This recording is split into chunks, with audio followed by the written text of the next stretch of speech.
सोचिए, इस वक्त हवा में करोड़ों अरबों डेटा पैकेट्स तैर रहे हैं। एक ऐसी अदृश्य शक्ति जो हमारी पूरी दुनिया को चला रही है, बिना किसी तार के, बिना किसी भौतिक बंधन के, एक निरंतर और सीमलेस कनेक्टिविटी। सुबह उठने से लेकर रात को सोने तक हमारी हर स्मार्ट डिवाइस इस इनविजिबल वेव के इर्द गिर्द घूमती है। आज के इस एक्सप्लेनर में हम इसी अदृश्य चमत्कार के हैरत अंगेज इतिहास को समझेंगे, एक ऐसा इतिहास जो किसी भी मायने में आम नहीं है। वाईफाई आखिर बनाया किसने? ये सवाल सुनकर दिमाग में सबसे पहले क्या आता है? शायद सिलिकॉन वैली की कोई आधुनिक चमचमाती हुई लैब, जहां चश्मे पहने किसी साइंटिस्ट ने अचानक यूरेका चिल्लाया होगा। लेकिन नहीं, सच तो यह है कि इसके पीछे का इतिहास किसी हॉलीवुड की edge of the seat thriller film से बिल्कुल कम नहीं है। ये एक खोज या एक इन्वेंशन की सीधी कहानी है ही नहीं। एक ऐसी कहानी जिसमें वॉर है, जासूसी है और अंतरिक्ष के ब्लैक होल्स हैं। तो आइए शुरुआत करते हैं इस एक्सप्लेनर के पहले हिस्से से, वाईफाई का अदृश्य जाल। इस मिस्ट्री को सुलझाने के लिए थोड़ा सा बेसिक समझना होगा। हमारा वाईफाई राउटर आखिर काम कैसे करता है? असल में ये पूरा खेल रेडियो वेव्स यानी रेडियो तरंगों का है। जैसे एक पुराना रेडियो हवा से सिग्नल्स पकड़ता है, ठीक वैसे ही एक वाईफाई राउटर आने वाले ब्रॉडबैंड डेटा को इन्हीं अदृश्य रेडियो तरंगों में बदलता है और हवा में ब्रॉडकास्ट कर देता है। सुनने में बड़ा सिंपल लगता है ना?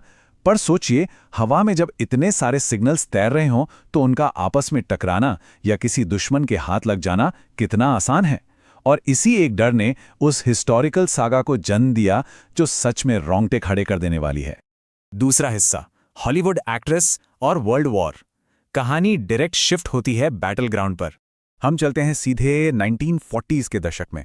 दूसरा विश्व युद्ध अपने चरम पर था। चारों तरफ डर, एस्पियोनाज और तबाही का माहौल। ऐसे वक्त में एलाइड फोर्सेस की मदद के लिए सामने आती है एक मशहूर Hollywood star, Heidi Lamar. Heidi सिर्फ एक एक्ट्रेस नहीं थी, वो एक कमाल की इन्वेंटर भी थी। उन्होंने देखा कि जब नेवी के जहाज टॉर्पीडोज दागते थे तो नाजी सेना उनके रेडियो सिग्नल्स को बड़ी आसानी से जैम कर देती थी। इसका तोड़ निकालने के लिए हेडी ने अपने दोस्त जॉर्ज एंथेल के साथ मिलकर एक नया सिस्टम बनाया जिसे कहा गया फ्रीक्वेंसी हॉपिंग। इसमें होता यह था कि ट्रांसमीटर और रिसीवर दोनों एक साथ इतनी तेजी से अपनी फ्रीक्वेंसी यानी चैनल बदलते थे कि नाजी सेना के लिए उन्हें ट्रैक करना या जैम करना प्रैक्टिकली नामुमकिन हो गया। एक हॉलीवुड स्टार ने दुश्मन को मात देने का एक असंभव रास्ता निकाल लिया था। अब सबसे हैरान करने वाली बात तो यह है कि एक वॉर टाइम मिलिट्री कॉन्सेप्ट समय के साथ हमारे घरों तक कैसे पहुंचा। सफर काफी लंबा था। 1942 में हेडी लमार को फ्रीक्वेंसी हॉपिंग का पेटेंट मिलने से लेकर 1971 में एलो हैनेट के जन्म तक। एलो हैनेट ने हवाई के अलग अलग द्वीपों के बीच बिना किसी तार के कंप्यूटर डेटा भेजकर दुनिया का पहला वायरलेस नेटवर्क बनाया था। और फिर डेकेड्स की इस मेहनत के बाद आता है साल 1992, जब ऑस्ट्रेलिया की CSIRO टीम ने फास्ट वाईफाई का वो हिस्टोरिकल पेटेंट दर्ज किया। एक ऐसी चेन थी जहां हर इन्वेंशन पिछले वाले से जुड़ रही थी।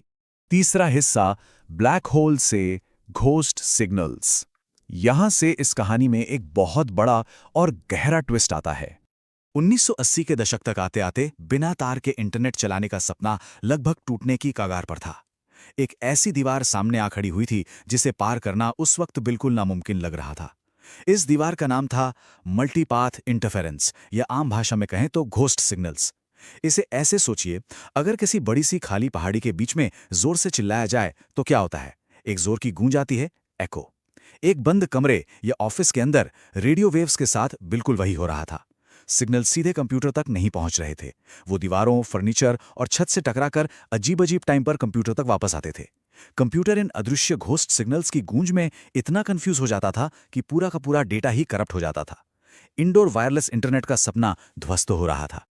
पर जैसा कि हर थ्रिलर कहानी में होता है, अंधेरे में ही उम्मीद की किरण मिलती है। और वो किरण थी एक मैथ का फॉर्मूला जिसे कहते हैं फास्ट फोरियर ट्रांसफॉर्म यानी FFT। सुनकर थोड़ा टेक्निकल और बोरिंग लग रहा होगा, लेकिन यकीन मानिए ये फॉर्मूला उस वक्त का सबसे बड़ा प्लॉट ट्विस्ट था। असल में इस फॉर्मूला की खोज किसी हाईटेक इंटरनेट लैब में हुई ही नहीं थी। ऑस्ट्रेलिया की एक सरकारी एजेंसी CSIRO में डॉक्टर जॉन ओसलिवन नाम के साइंटिस्ट कई सालों से स्पेस में बहुत दूर ब्लैक होल्स से आने वाली बेहद कमजोर रेडियो तरंगों को सुनने की कोशिश कर रहे थे। अंतरिक्ष के वो सिग्नल्स बहुत बिखरे हुए थे, तो उन्हें साफ करने के लिए डॉक्टर ओ सलिवन ने यह मैथमेटिकल टूल बनाया। उनका वो स्पेस वाला एस्ट्रोनॉमी प्रोजेक्ट असफल हो गया, पर एक दिन अचानक उन्हें एक हैरानतंगेज एहसास हुआ। उन्हें समझ आया कि जो मैथ फॉर्मूला स्पेस के बिखरे सिग्नल्स को ठीक करने के लिए बनाया गया था, वही एग्जैक्ट फॉर्मूला बंद कमरे में भटकने वाले उन इंडोर गोस्ट सिग्नल्स को ठीक करने में पूरी तरह सक्षम था। बिल्कुल एग्जैक्ट इलाज। एक असफल स्पेस एक्सपेरिमेंट ने हमारे आधुनिक फास्ट वाईफाई को जिंदा कर दिया था। अब बढ़ते हैं अगले पड़ाव पर, वाईफाई नाम और ग्लोबल स्टैंडर्ड। एक लैब ब्रेकथ्रू को आम लोगों के हाथ में देने का वक्त।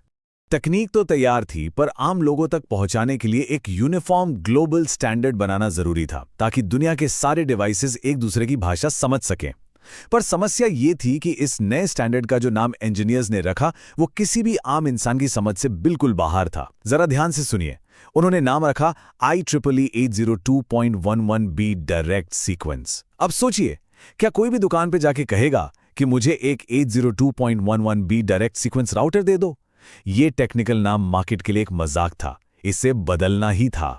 इस मुश्किल नाम को रिप्लेस करने के लिए इंटरब्रांड नाम की एक ब्रांडिंग एजेंसी को लाया गया। उन्होंने कई सारे अजीब और नए नाम पिच किए, जैसे प्रॉक्सी, मोटो, फ्लोनम, और आखिर में आया एक छोटा सा नाम, वाईफाई। वाईफाई को इसीलिए सिलेक्ट किया गया क्योंकि ये बोलने में बड़ा कूल था और पुराने जमाने के हाई-फाई म्यूजिक सिस्टम की याद दिलाता था। पर इस पूरी कहानी का सबसे मजेदार सच पता है क्या है? टेक्निकली वाईफाई का कोई फुल फॉर्म है ही नहीं। ये सिर्फ लोगों को आकर्षित करने के लिए चुना गया एक कैची ब्रांड नेम था। बस एक मार्केटिंग गिमिक और कुछ नहीं। चलिए चलते हैं इस एक्सप्लेनर के सबसे धमाकेदार हिस्से की तरफ, स्टीव जॉब्स और वायरलेस क्रांति। इस पूरी मूवी का क्लाइमैक्स। नाम आसान हो गया, तकनीक सुपरफास्ट हो गई, पर उस वक्त दुनिया इंटरनेट चलाने के लिए मोटी मोटी तारों में उलझी हुई थी, दीवारों से बंधी हुई थी। और फिर 21 जुलाई 1999 को एक ऐसी घटना हुई जिसने सब कुछ बदल कर रख दिया। न्यूयॉर्क के मैकवर्ल्ड एक्सपो का बड़ा स्टेज।